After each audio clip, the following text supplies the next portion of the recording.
대학 시절 동아리 친구와 둘이 한밤중에 드라이브를 한 적이 있었다. 즉흥적으로 인근 도시의 라멘집까지 멀리 나간 우리는 돌아오는 길에 뱀처럼 구불구불한 산길을 지나오게 되었다.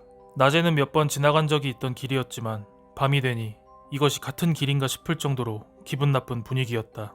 운전을 하고 있던 것은 나였지만 겁이 나서 운전하고 싶지 않았다. 라멘집에서 술을 한 잔 걸친 친구는 조수석에 앉아 무책임하게 가벼운 말들을 던져대고 있었다. 그런데 농담을 늘어놓던 그 녀석이 갑자기 목소리를 낮추고 속삭였다.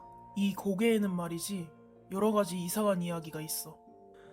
나는 들은 적이 없는 소리였다. 무슨 이야기인지 궁금했지만 그놈이 무서운 이야기를 해서 겁을 줄까 걱정이 됐다. 그래서 흥미 없는 척 가장하고 아 그래 라고 쌀쌀맞게 대답했다. 그 녀석은 어째서인지 고개를 숙이고 잠시 입을 다물고 있었다.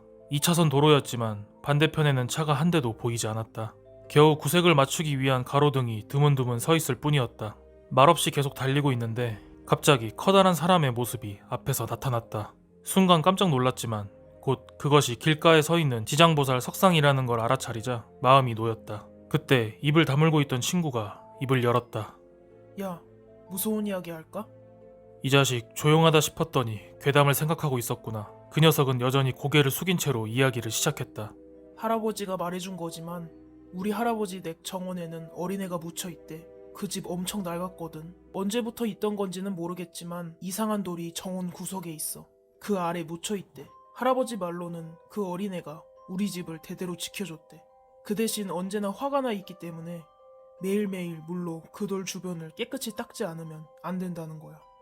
할아버지나 할머니가 매일 그 돌을 닦았는데 나는 아무래도 그 이야기를 못 믿겠더라고. 그래서 초등학생일 때 병원에 누워 계셨던 증조 할아버지한테 여쭤봤었어.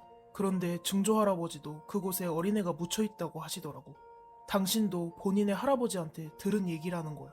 어린 나한테는 정말 생각도 못할 만큼 옛날 이야기라서 나는 그게 사실이 틀림없다고 단순히 믿어버렸지.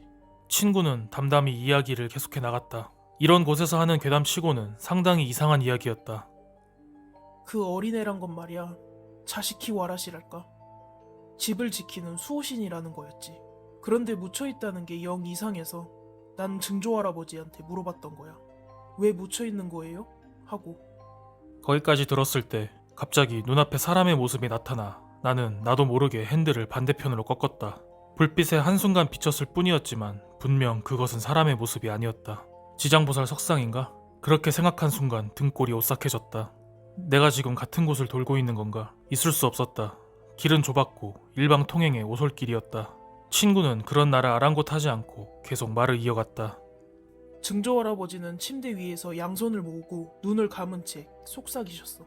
옛날 우리 가문의 당주가 복을 부르는 아이를 집에 데려왔었대. 그 덕에 집안은 대단히 번창했지. 당주는 아이를 붙잡아두기 위해 좋은 음식과 술, 여자를 대접했지만 그 아이는 돌아가려고 했대. 그러자 당주는 칼을 뽑아 그 아이의 사지를 자르고 그것을 집 어딘가에 하나씩 묻어버렸대. 나는 머리가 어지러질했고 길이 기억이 나지 않았다. 나무가 양쪽에 무성한 것은 여전하지만 아직 고개에서 벗어나지 못했다. 아까 그 지장보살은 뭐였을까?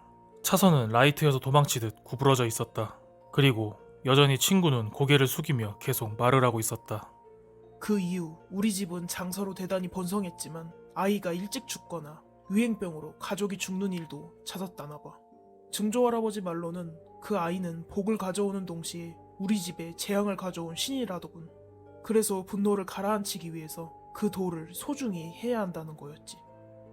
그만 듣고 싶었다. 돌아가는 길을 모르겠다고 말할 생각이었다.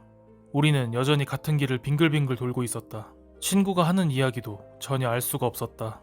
그러다 문득 맨 처음 친구가 말했던 말이 떠올랐고 난 온몸에 소름이 돋았다. 이 고개에는 말이지 여러 가지 이상한 이야기가 있어. 친구는 계속 이야기를 하고 있었다. 이 이야기는 원래 우리 집안의 비밀이야. 다른 사람에게 하면 안 되는 이야기지만. 야, 그만하라고. 참을 수 없어서 화를 냈다. 친구는 고개를 들지 않았다. 장난을 치고 있는 줄 알았는데 자세히 보니 친구의 어깨가 덜덜 흔들리고 있었다. 이 이야기에는 이상한 점이 있어서 난 그걸 물어봤어. 그러니까 증조 할아버지는 주술 하나를 가르쳐 주셨어. 야, 왜 그러는 거야? 왜 그런 이야기를 하는 거야? 그러니까 야, 이도로 이상해. 모르겠어? 나는 필사적이었다. 그러니까 이런 때에는 이렇게 말하세요라고. 호이 호이. 너의 팔은 어디에 있느냐? 너의 다리는 어디에 있느냐? 기둥을 짊어지고 어디에 가려느냐? 원한을 짊어지고 어디에 가려느냐? 호이 호이. 심장에 찬물이 끼얹어진 느낌이었다. 전신에 소름이 끼쳐 덜덜 떨리고 있었다. 호이호이라는 그 말이 머리에 울렸다. 호이호이라고 중얼대면서 나는 무심결에 핸들을 잡고 있었다. 보이지 않는 안개 같은 것이 머릿속에서 떠나가는 것 같은 느낌이 들었다. 부탁한다. 친구는 그렇게 말하고 양손을 잡고 침묵했다. 내가 정신을 차렸을 때는 이미 본적 있는 넓은 길로 나서고 있었다. 시내에 들어가고 어느 패밀리 레스토랑에 들어갈 때까지 우리들은 말이 없었다. 그러다 친구가 입을 열었다. 친구가 들려준 이야기는 충격적이었다. 차를 타고 고개를 넘어갈 때 조수석 문 아래 틈에서 갑자기 얼굴이 보였다고 한다. 장난스러운 말을 멈춘 시점이 바로 그때였던 것이다. 창백한 얼굴이 쑥 하고 기어나와 희죽희죽 웃길래 이건 위험하다고 느꼈다고 한다. 나에게 들려줬던 이야기는 나에게 했다기보다는 그 얼굴을 보면서 한 이야기였다고 한다. 집안의 사람이 위기에 빠졌을 때 말하는 주술이었다는 것이었다. 집에 돌아가면 그 어린애한테 꼭 감사하다고 말해야겠다. 나는 장난스레 말했다. 네가 그런 이야기를 믿고 있다니 좀 의외인데? 라고 한마디를 붙였다. 그러자 친구는 기묘한 표정을 지으며 말했다. 사실은 나 그 돌밑을 파봤었거든. 네, 여기까지가 자시키 와라시 괴담이었습니다. 자시키 와라시는 한국에선 좌부동자라고 불리며 일본에서 전해져 내려오는 정령적인 존재인데요. 다다미방 혹은 창고에 사는 신이라 전해지며 자시키 와라시가 있는 집은 부유해지고 자시키 와라시가 떠나면 그 집이 망한다는 설이 있습니다. 여기까지만 들어보면 저희가 저번에 다뤘던 도깨비 괴담이랑 좀 비슷한 느낌이 드는데요. 일본에서는 집안의 흥망성쇠를 담당하는 수호신으로 보기도 합니다. 일본의 민속학자 사사키 키제는 자시키 와라시를 압살당해 집안에 매장당한 아이의 영혼으로 보고 있습니다. 도호쿠 지방에서는 가정 형편이 어려워지면 아이를 절구통 밑에 깔아 죽이고 묘가 아닌 토방이나 부엌에 묻는 풍습이 있다고 전해지기도 합니다.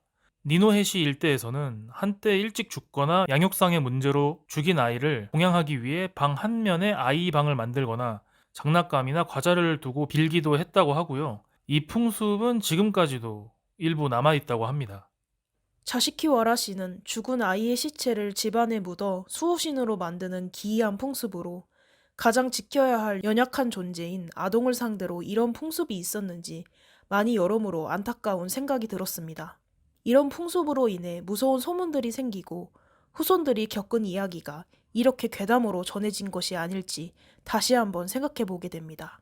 네, 여기까지가 야간 매점 자시키 와라시 괴담이었습니다. 다음 시간에 다른 이야기로 찾아뵙도록 하겠습니다. 감사합니다. 다니였습니다. 감사합니다. 랄프였습니다.